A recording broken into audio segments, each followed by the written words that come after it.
Hey everyone, I wanted to make this video to go over and explain a few of the things that we did in Fusion's first clear.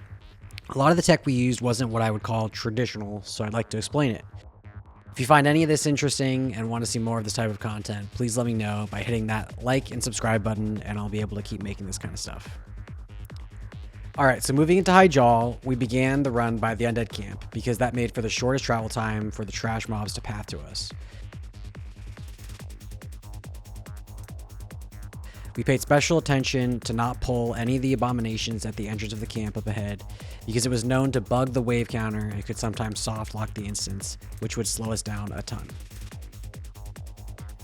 So now that we're finishing the second boss in Etheron, we had to make our way to the Horde camp. We decided not to do a logout skip here. You'll see later in the video we log out at Terran Gorfing, reset the instance to despawn some of the trash, and teleport to a more favorable location, which is doable here in Hyjal. You just reset the instance and then run into the Horde camp portal and skip all the travel time and pick gems. But we decided it was a bit risky because of the nature of the massive server we were on being overloaded at launch, so we just trucked our asses up the hill and started the Horde stuff right away. Now we had to complete the Attunement questline, which all of you did this week as well. However, we were trying to do it very quickly and had summoners set up everywhere to move the raid around as fast as possible. Unfortunately, the event with the escort seemed to hitch just when we needed everyone to be there, and it delayed us about 5 or 10 minutes as we waited impatiently for the event to begin again. This really sucked. We frantically searched for different layers and eventually found a favorable one, but it took us forever to get back on track. Eventually, we all made it inside and began the run. Now, there's a fair amount of trash that is skippable using a pally and flask of petrifications that we opted not to do, and it definitely cost us some time. If I had to go back and do it again, I would have, but alas, it is what it is. Our first notable pull is here at Shade of Akama. We pulled a whole trash pack onto the channelers to cleave and seed all of this down at once. I do think in speedruns eventually we're going to see some crazy things in this room, but we chose not to go too big here and played it kind of safe.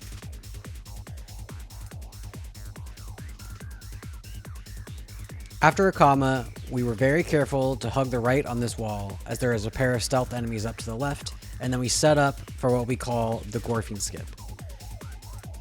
There's a couple ways of doing this pull. We opted for a pair of hunter pets with a powered shield to run up and pull everything in this hallway back to the hunters waiting at the bottom of the stairs.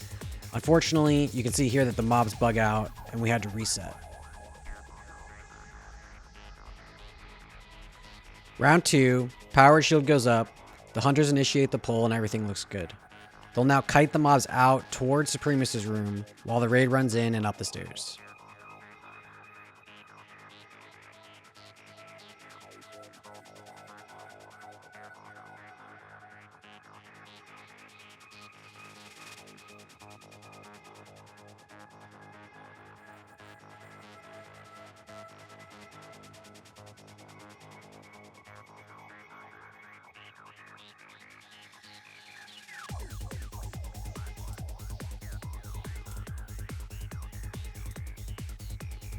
Once the raid reaches the ramp, the hunters would feign, we kill these 2 mobs, and then summon the hunters to us.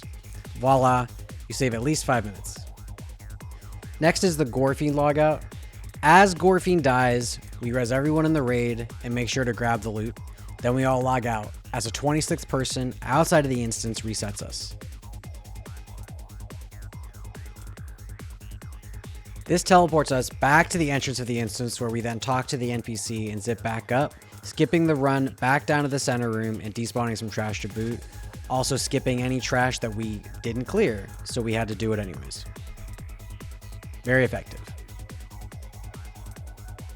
Now for my favorite tech, the Gertog Blood Boil skip.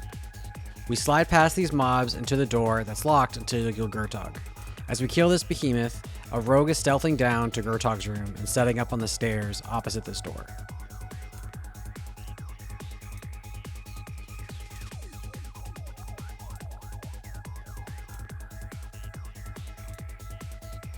Once we're ready, he pulls and sprints to the door, where I cast a group fortitude on one of our tanks who's in his group, which then hits the rogue from behind the door. This puts me on Gertog's threat table and causes him to run through the door and at us, where we tanked him here. Simple, effective, and safe. The best kind of skip.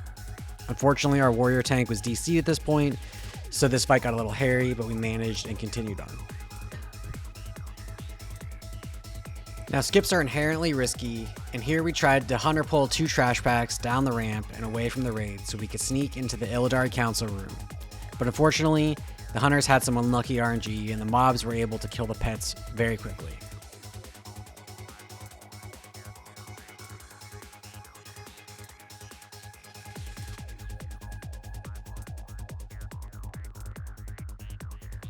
We decided it wasn't worth it to wait, so we just initiated the pull, but definitely lost some time here.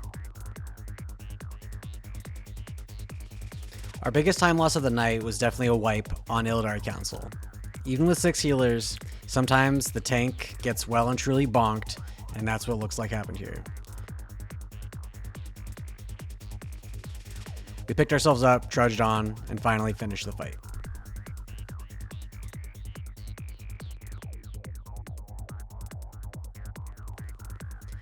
And finally on Illidan, we had a nice phase 4 skip by pushing him with some quick DPS into phase 5 during his transition, which allowed us to forego equipping a Warlock and resistance gear, and it paid off, giving us a quick kill and ending the run.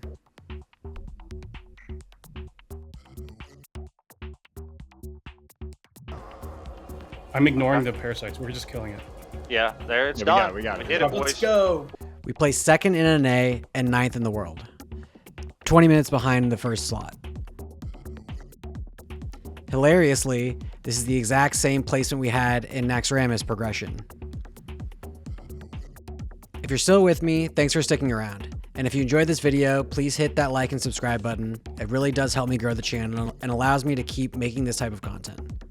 Also, keep an eye out for our speedruns. In the next month or 2, we're going to be pushing hard for top placements and can't wait to compete. All right, thanks again. See you in the next one.